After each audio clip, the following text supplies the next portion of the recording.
শুরু হলো বিশ্ব নেতাদের উপস্থিতিতে বিশ্বের সবচেয়ে বড় সম্মেলন। জাতিসংঘের ৭৯তম সাধারণ অধিবেশন এমন এক সময় অনুষ্ঠিত হচ্ছে যখন গাজা লেবাননে যুদ্ধ করছে ইসরায়েল, ইউক্রেন সুদানে চলছে যুদ্ধ সংঘাত। অধিবেশনের শুরুতে বর্তমান বৈশ্বিক প্রেক্ষাপট চ্যালেঞ্জের কথা উপস্থাপন করেন জাতিসংঘ মহাসচিব অ্যান্তোনিও গুতেরেস। বলেন, বিশ্ব এক এমন চ্যালেঞ্জের মুখে রয়েছে যা আগে কখনো দেখা যায়নি। বৈশ্বিকভাবে এই চ্যালেঞ্জের মোকাবিলা করতে হবে। যুদ্ধ বেড়েই চলছে এবং তার শেষ হওয়ার কোনো উপায় দেখছেন না। এদিকে আগামী প্রেসিডেন্ট নির্বাচন থেকে ছিটকে পড়ায় জাতিসংঘে মার্কিন প্রেসিডেন্ট হিসেবে শেষ ভাষণ দিয়েছেন জো বাইডেন। গাজায় অবিলম্বে যুদ্ধবিরতির আহ্বান জানিয়েছেন তিনি।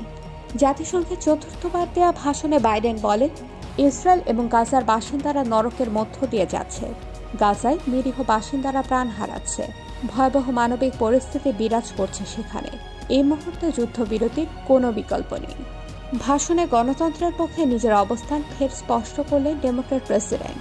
তিনি বলেন, রাজনীতিবিদরা ক্ষমতায় আসে মানুষের সেবা করতে, ক্ষমতাকে আঁকড়ে ধরে রাখতে হয়। এটাই গণতন্ত্রের মূল মন্ত্র। এটা শুধু আমেরিকার জন্য প্রযোজ্য নয়। জনগণকে সম্মান জানাতে সকল দেশের জন্য গণতন্ত্র ও মানবাধিকার সুরক্ষিত রাখা জরুরি।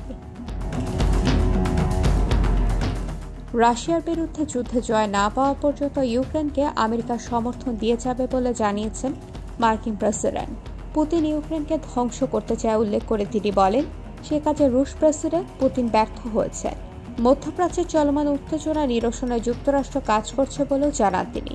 এছাড়া জলবায়ু সংকট ও কৃত্রিম বুদ্ধিমত্তার নিয়ন্ত্রণ নিয়েও কথা বলেন মার্কিন প্রেসিডেন্ট। অন্যদিকে গাজায় গণহত্যার বিরুদ্ধে সোচ্চার হয়ে ফিলিস্তিনকে স্বাধীন রাষ্ট্রের স্বীকৃতি দেওয়ার ডাক দিয়েছেন তুর্কি প্রেসিডেন্ট এরদোয়ান।